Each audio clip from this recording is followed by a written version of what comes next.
This is 30 facts about me. Ayan, 30. This first vlog of mine is actually para makilala nyo talaga ako ng todo. Ayan, todo talaga. Todo na to. Hey guys, what's up? My name is Sid and welcome to my channel. And our goal is not enough. Ayan! So this is my first time na magkakaroon actually ng vlog. And I've been thinking about this since 2016 pa na magkaroon na talaga ng sarili kong vlog. I don't know. Maybe siguro balikan yung aking hilig talaga sa arts. Diba? Kasi by the way, yeah, malalaman nyo naman mamaya kung anong ibig kong sabihin, ano. And right now, it's actually raining, cats and dogs. And hindi ko alam kung bakit, pero wala namang bagyo. Malakas na talaga yung hangin because of the low pressure area right now. So, this first vlog of mine is actually para makilala nyo talaga ako ng todo. Ayan, todo talaga.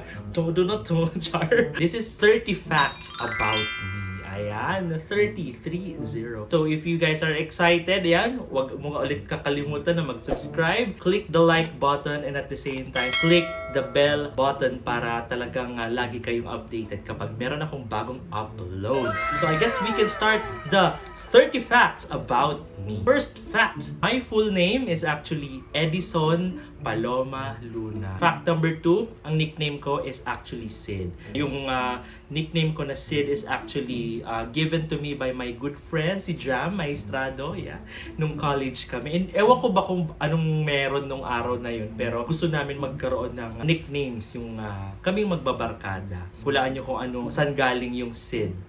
Diba? Sa name ko na Edison. Oh, di ba? Tama ka. Di ba? Hindi. Ganito, yung Sid kasi galing siya sa gitna ng Edison. Edis. Gets nyo? Gets nyo na yan. Okay na yan. And at the same time, dito sa bahay, ang tawag sa akin ay Kuya or Ison. Yan. Ison kasi short for Edison. Kung tinanggal pa yung Ed. Fact number 3. Actually, I'm a Taurus. Ayan. Birthday ko po is May 10. Ayan. Hindi ko na sabihin kung kailan ng year para the age. Ayan, malalaman nyo naman yan in the future. Fact number 4. I'm also 5'7" in height. And medyo average naman tayo dito sa Philippines. Pero never mind na po sa weight. Huwag na natin pag-usapan yung sa weight part. Pero I'm actually trying to lose weight ulit. Kasi medyo because of the holidays, because of the pandemic, na lockdown, puro lang talaga kain ang ating ginagawa. My gosh. Fact number 5. Shoe size 9.5. Yan, Becana man. So kung gusto mag-sponsor dyan ng sapatos or footwear, pwede naman.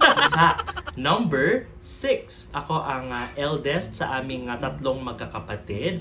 Ayan, akong panganay. Yung dalawa kong kapatid ay both are girls. Ayan. So, all girls kami. All girls pala. Fact number 7. I'm born and raised here in Albay. Malilipot Albay, Bicol in particular. Ayan, dito na ako lumaki sa street na ito. Dito ako lumaki, ayan. At saka sobrang ganda hindi naman sa pagmamayabang pero sobrang kasing ganda ng environment dito. And at the same time, sobrang ganda ng nature. Diba? Kasi paglabas mo dito sa terrace namin, ipapakita ko yan sa inyo soon. Paglabas nyo dito guys sa terrace namin, nandyan ang majestic Mayon Volcano. Yes, andyan lang! Like, ayun lang. Mayon. Know what I'm saying? Fact number 8. Favorite color ko is color blue. And before, nung college ako, in high school, ang favorite color ko talaga is green. I don't know what happened. I don't know. Basta gusto ko na ngayon ng blue. I don't know. Pero yeah, I love the color blue. The darker, the better. Ayan. Mga royal blue, mga ganon. Fact number 9. My favorite food is sinigang. Ayan, madami nagde-debate.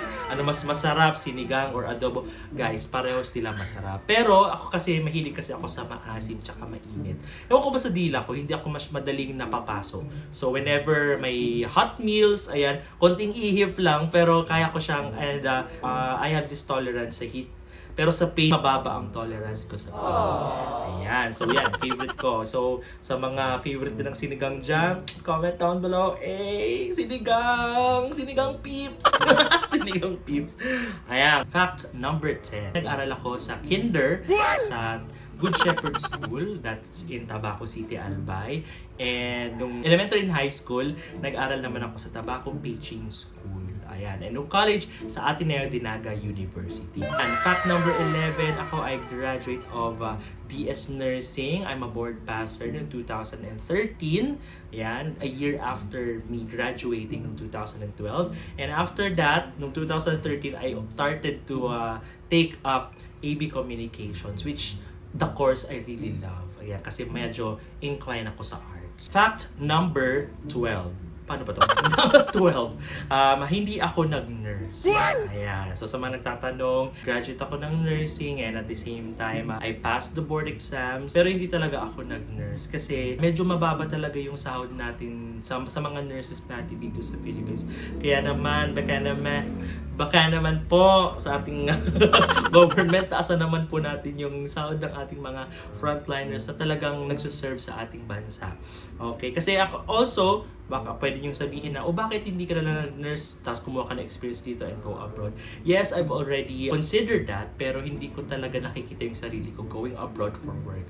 Pero I wanna go abroad for travel. Yan naman ang gusto ko I really cannot see myself working abroad, working away from my family. Fact number 13, I was a student leader nung college. Actually, nung second course ko talaga na realize yung potential ko in leadership.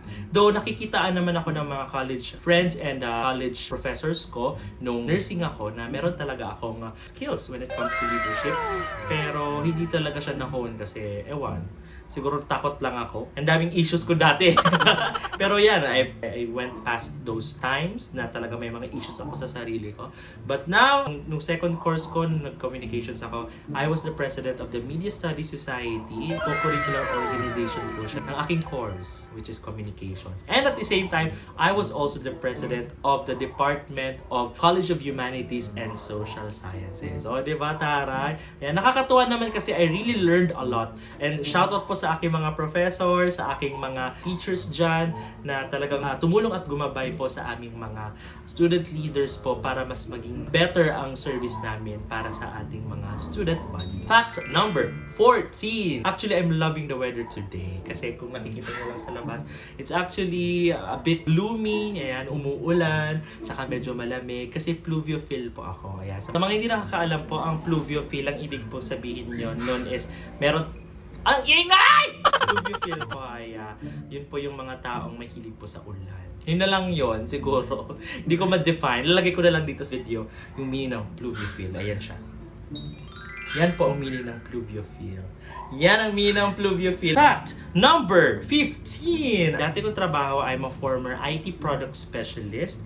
And right now, I'm managing my own online business. It's actually a international pharmaceutical dropshipping business. Kahit nasa bahay lang ako, pwede ka talaga siyang gawin. Basta as long as there's internet. Fact number 16.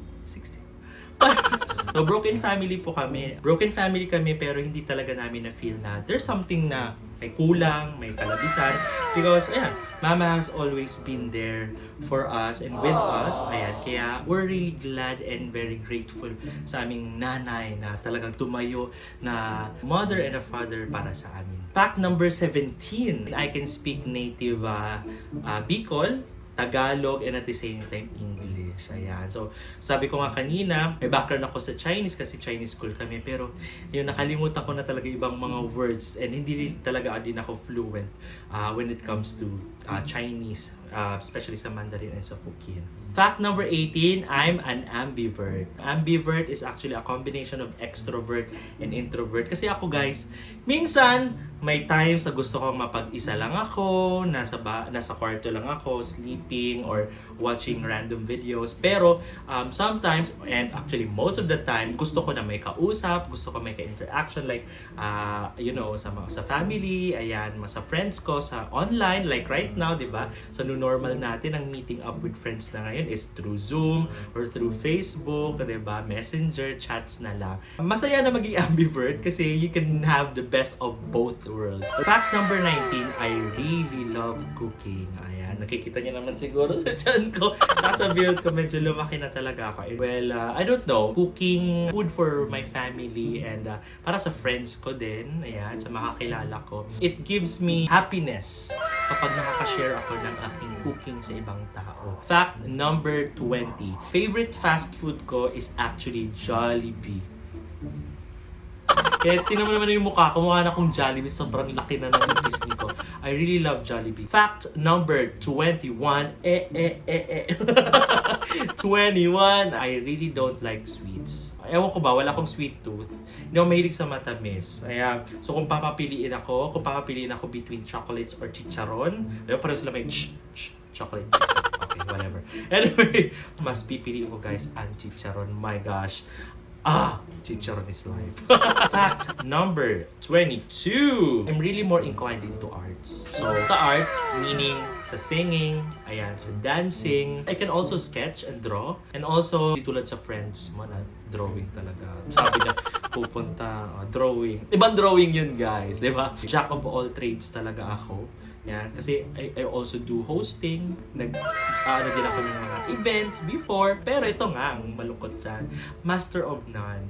Yan, mga marunong lang po talaga ako sa kanila, pero hindi po talaga ako master. Kasi wala naman akong formal training in dancing, wala naman akong formal training in singing, sketching, wala po talagang formal. Halos lahat ng to is hobby ko lang talaga. Fact number 23, favorite pastime ko is what?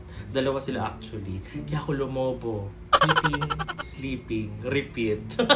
Fact number 24, I really love noodles. Ayan, pansit bato, pansit malabon, palabok, spaghetti. Pinaka-favorite ko talaga is spaghetti. Ayan, and pansit bato. Fact number 25, ayan. Currently, I'm single, pero hindi natin alam, malay mo in the future, malapit na. Char. Fact number 26. Ayan. I'm actually legally blind. So kung ngayon nakikita niyo wala akong glasses. Pero sa mga future vlogs ko sa iba dyan ay may glasses ako. I'm legally blind kasi 700 plus na yung grado ko. Number 27. Sabi nila, I'm really fun to be with. Siguro kasi people pleaser ako. And I really want yung mga tao sa paligid ko ay comfortable. Kaya siguro to be with. Fact number 28. I'm a cheapskate. Ibig sabihin, kung sa tipid G. Ayan, di ba? Yung mga branded ko mga damit, actually, sila, halos ukay talaga, yung iba regalo. Fact number 29. 29? Ang arte ng 29. Fact number 29. Oh, di ba? Di ako ma-artist sa food. As in, I eat everything. And last but not the least, fact number 30. Ay, baliktad. Fact number 30. Tama ba? Ay, tama. Basta, fact number 30, I'm into photography. Ayan, sanay na sanay po ako guys at the back of the camera. Kaya ngayon, I'm really anxious and a bit awkward saying and talking to you guys in front of a camera kasi hindi talaga ako sanay na ako yung nasa spotlight. Technically, yeah, nasa harap. Diba?